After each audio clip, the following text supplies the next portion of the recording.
Hi, I'm Susan and welcome to Susan Stanley Stitch in Time tutorial number 6, Quilting Your Doll Quilt. If you've been joining me for this series of tutorials, I want to congratulate you for getting to this point.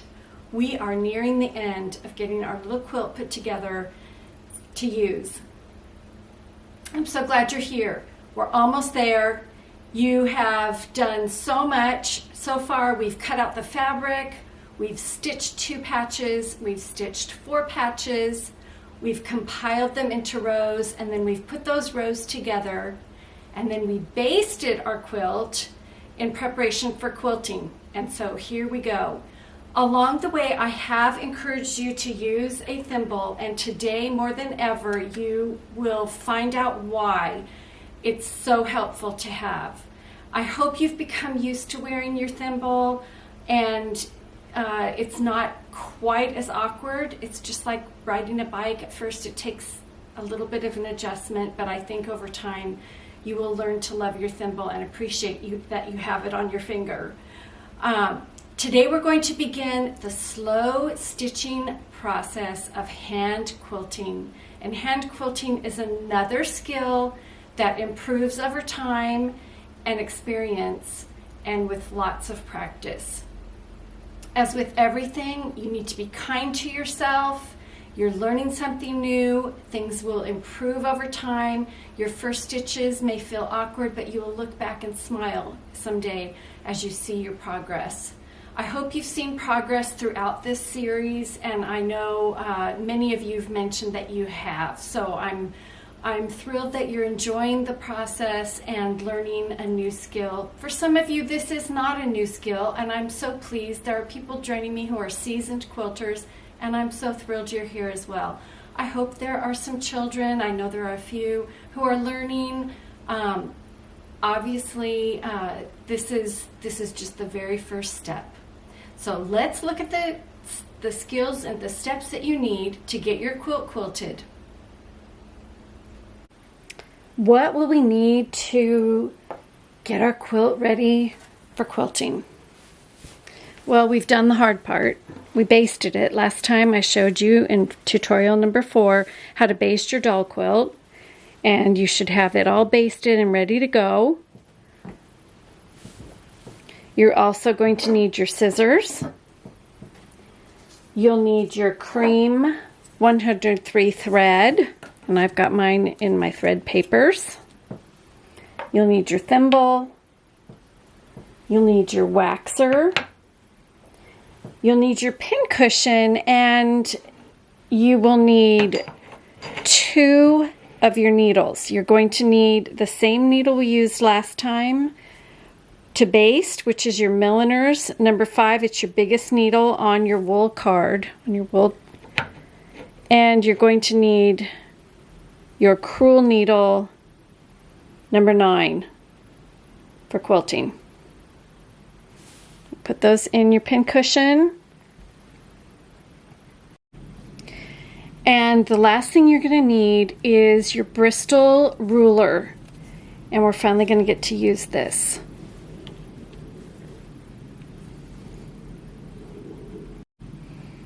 So in contemporary times, there are so many different options for marking your quilt.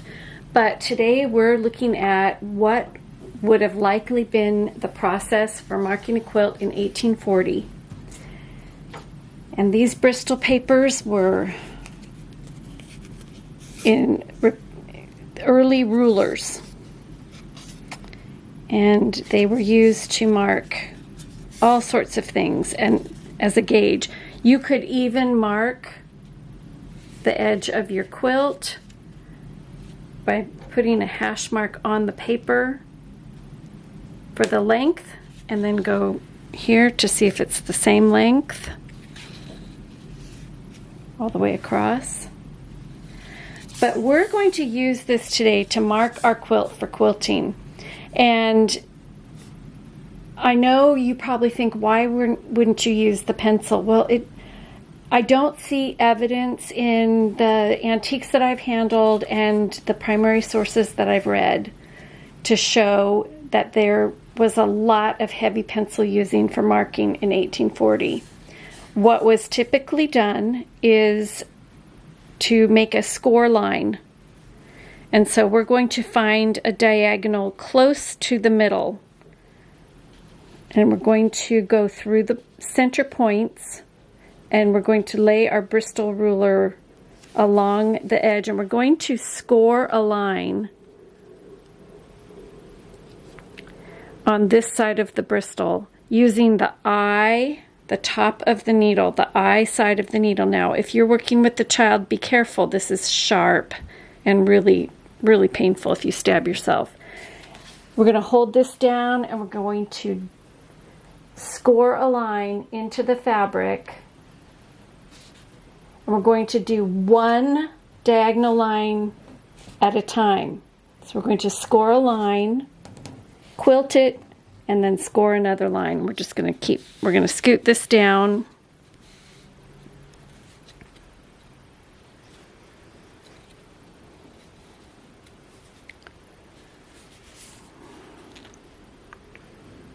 I'm just pressing that top eye blunt end of the needle into the fabric, just like I was, making an indentation.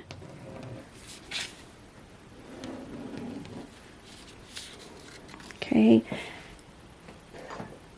I'm going to hold this up so you can see what I'm talking about. Can you see that scored line? That's going to be our first quilting line. So we're going to get our needle ready, and that we used our milliner needle to do the scoring. Now we're going to switch, and I'm keeping my needles in my pin cushion because I'm going to be going back and forth using them. I'm going to get my crewel needle ready. And again, if you are mixed up about which needle is which, look at your paperwork, your introductory letter. We're going to pull off a thread out of the thread papers. And of course, we're going to thread our needle.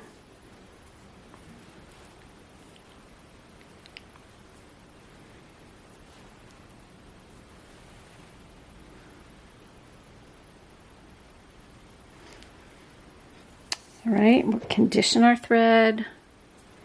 I love the way this smells. It's so fun. And just run it through your fingers to get any excess. We're going to tie our quilter's knot, where we put our end of our thread towards our point and pinch it. And go around the needle 1, 2, 3 times and pinch that. And then keep pinching as you pull the needle through. Pinch, pinch, pinch, pinch, pinch all the way through. And you have your quilter's knot. Now, it's not likely that Mary used any kind of a hoop. I think she held it in her hands and she started quilting. So to get into that place where we're going to start, I'm going to roll it. And I'm going to start right here on that score line. I'm actually going to come up from the back. And I'm going to pull it now and try to pop that knot into the batting. Did you hear that little snap? That was the knot going into the batting.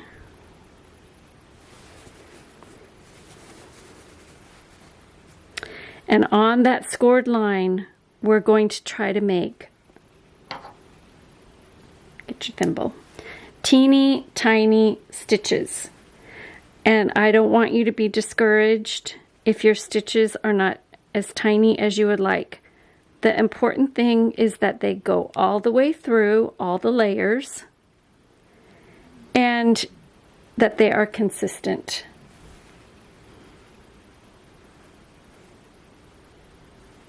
You're just feeding, kind of like you did for the hand piecing. And you can see that one's a little bit crooked. I could go back and fix that. But I think I'm just going to keep going. And we're going to do that all the way down this scored line. And then we're going to score a line in the opposite direction, and we're going to quilt all the way down that scored line, starting approximately in the middle out and middle out.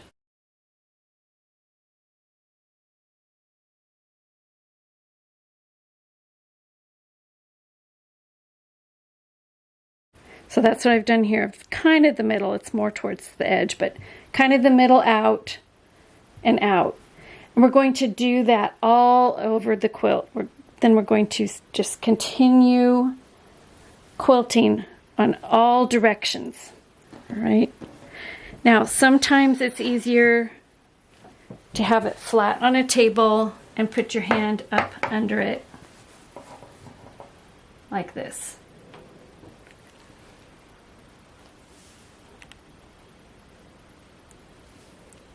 And you're just going to make tiny stitches and kind of use, I'm not going to have you do a huge rocking motion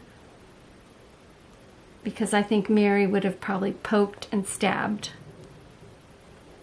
When you get to these seams, they're a little bit thick. You can actually slide your needle between the seam and not go all the way through to the back. It's okay. Just make your stitch on the top. And I push from the side because I have a tailor's thimble. If you've seen a lot of really experienced quilters, they do rocking like this. I don't think a little girl would have learned how to do that or known how to do that, but you can try it. Just making tiny, tiny stitches all the way across.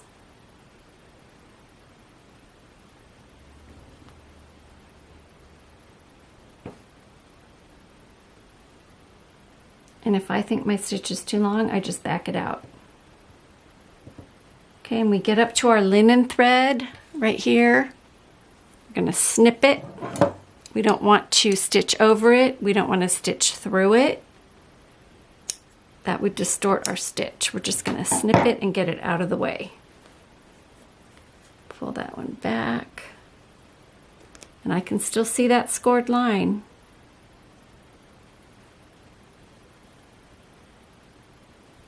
I'm using my finger on the bottom as I push with the thimble down, and I kind of touch my finger with the end of the needle. Then I push the thimble back up, the end of the needle pops up.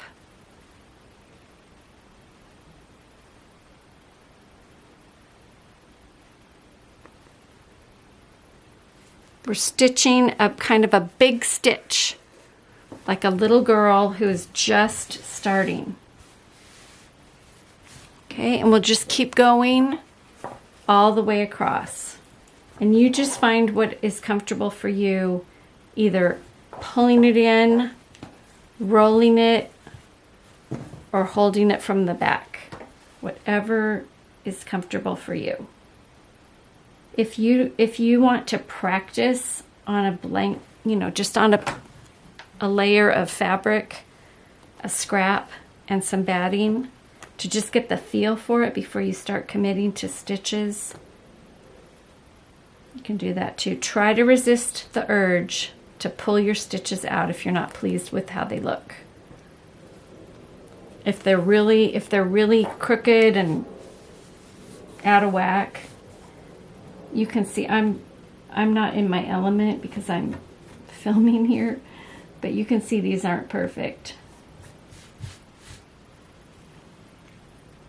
All right, so I'm going to keep going all the way to the end. Do not cut this edge off yet. Do not cut this off yet. I am so excited to be nearing the end of our journey together of making this doll quilt using the methods and materials that were likely available in 1840, just like the little girl Mary who I've crafted to be kind of our guide through this process. And if you imagine children learning and these steps, you can appreciate how challenging life was and the skills that were required to survive.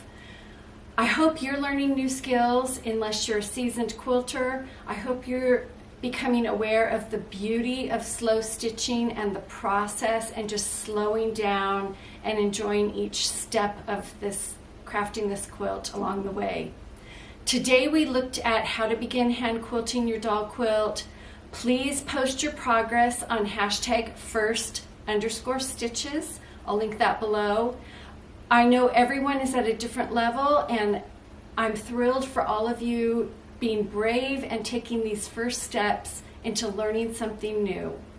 If you have any questions along the way, as always, you can contact me through my email, which is smsquilter@comcast.net, or on my contact page of my website, www.susanstanleystitchintime.com.